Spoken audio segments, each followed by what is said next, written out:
Are you curious how some of the better cameras out there hold up against each other? Well, I did a direct comparison taking the raw files from a Sony A7R3, a Canon 5D Mark II, the Canon M50, and a Nikon D750, and I compared all of them. Some of them were my images, some of them were my friend Jamie's and my friend Nick's, and some of them are Eric's images. So we're going to take a look at them here and see if they all stack up and see what their differences are, or if there are any. Stick around.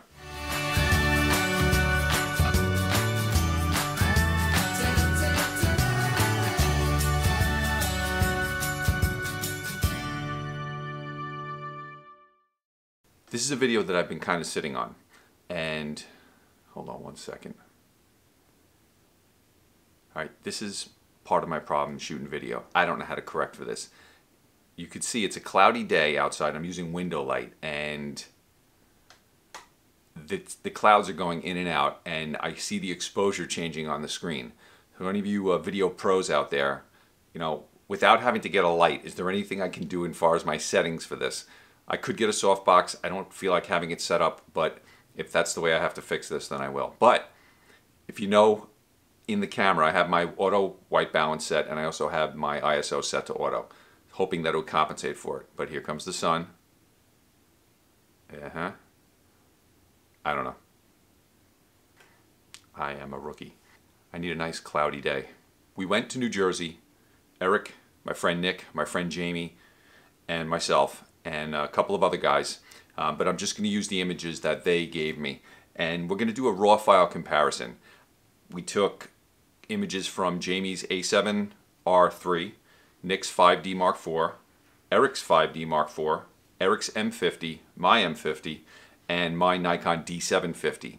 And what I did was I took the raw files. I'm going to show you those straight out of the camera. Then I'm going to show you the edited version, and then I'm going to show you a super tight crop to see if there's any sharpness difference or what you guys think of the images. And I think you'll be surprised because they're very similar. And when I started working on the images, it became very clear that they're all super similar.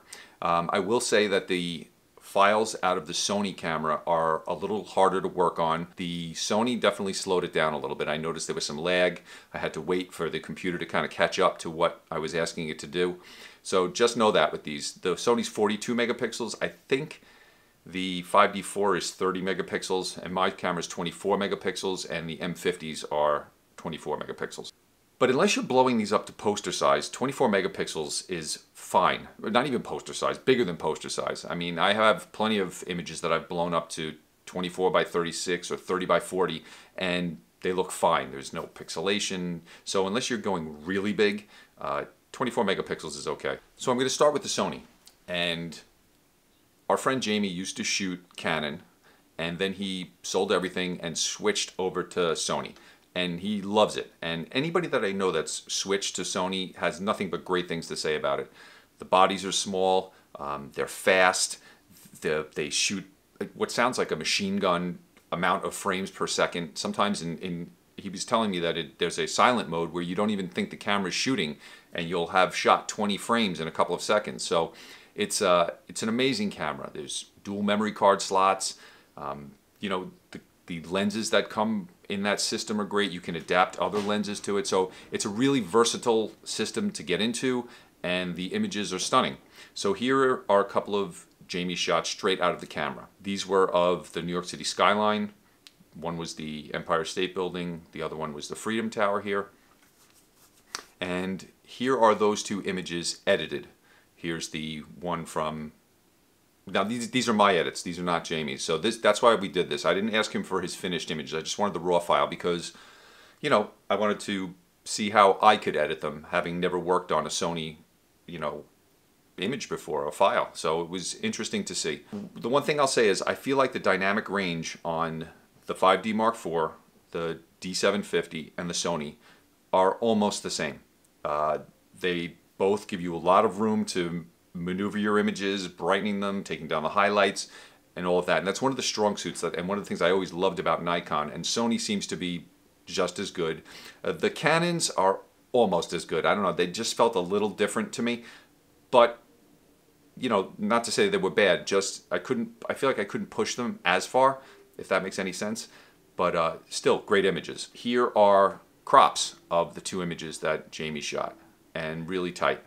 Now these are edited, and I applied a little bit of sharpening to them because that's what I always do. So I just wanted to edit these like I would always edit them, and they look phenomenal. So let's jump over to Eric's camera, and this is a shot Eric took with the 5D Mark IV. Here's the original. Here's the version that I edited, and here is the cropped in version. Now here is the same image just about, but shot with the Canon M50, Eric's Canon M50. I think he used the same lens on it. So he just used the adapter and put the same lens on it, the Viltrox adapter. Here's the original, which is much brighter for some reason, and I think that may have something to do with the Viltrox actually letting more light in, but I was able to bring it down a little bit. Here is the edited image, and here is the crop. So for a little crop sensor camera that's $500, it's competing with, you know, thousands of dollar cameras here, and the files look good. Okay, so here's my Nikon D750. Here's the original image, and here's the finished image after an edit, and then here is the tight crop. Again, you could see these images are super sharp. And here's the M50 in the same situation.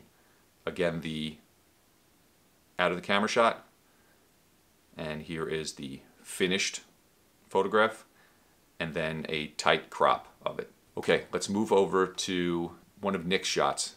Now, Nick did something different here. You know, we were all shooting HDRs and combining exposures, but I was taking single shots, and I wanted to see how the single shots would be, and I think Eric did the same thing, and I'm not sure, I think Jamie may have taken some HDRs also, but he sent me just a single file for each of his images. Nick actually sent me the whole bracketed set, which was really neat because I was able to compare the single shot to the bracketed set. So here's a single shot from the Statue of Liberty. Here's the original file. And as you can see, the statue looks a little blown out and it's kind of dark around it. Here's the single shot after an edit.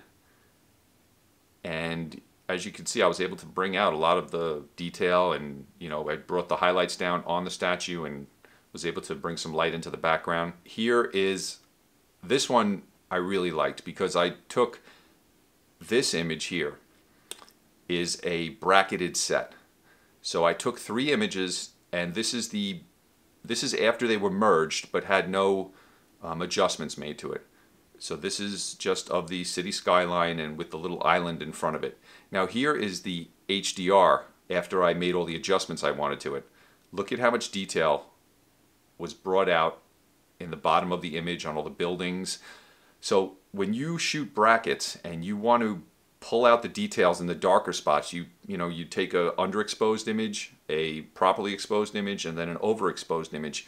You have more material to work with there when you're doing your edits, and you can see it in this. This is a phenomenal image, and it looks fantastic. Now I took one of these images and tried to do the same thing with adjustments and everything, and it just doesn't look as good.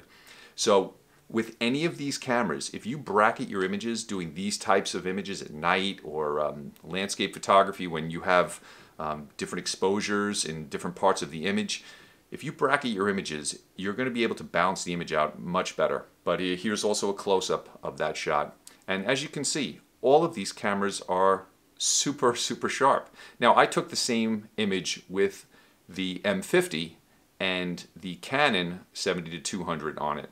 Now, this is the same lens that Nick was shooting with on his 5D4, but this is a single shot.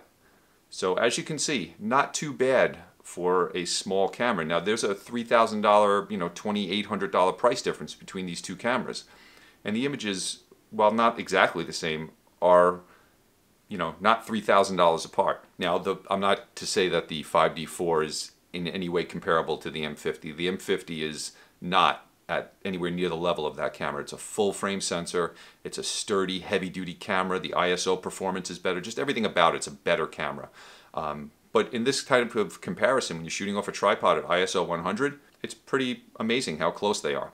Now, if you took this camera off the tripod and you wanted to shoot handheld, the 5D Mark IV is going to destroy the M50 as far as image quality, because the ISO starts to fall apart on the M50 fairly quickly, where the 5D4 you have a lot more room to push the images. So what's the point?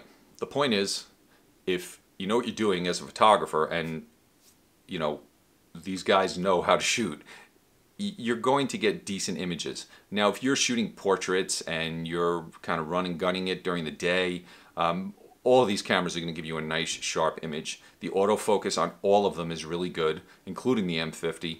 And it becomes a matter of price and, you know, what lenses you have and the way the camera feels in your hand. Now, when I hold a 5D Mark IV, to me it's a little big. I'm not used to that, and I prefer my D750. I feel like it has a little bit of a deeper grip, and the Sony is even smaller than the D750, which I really don't love.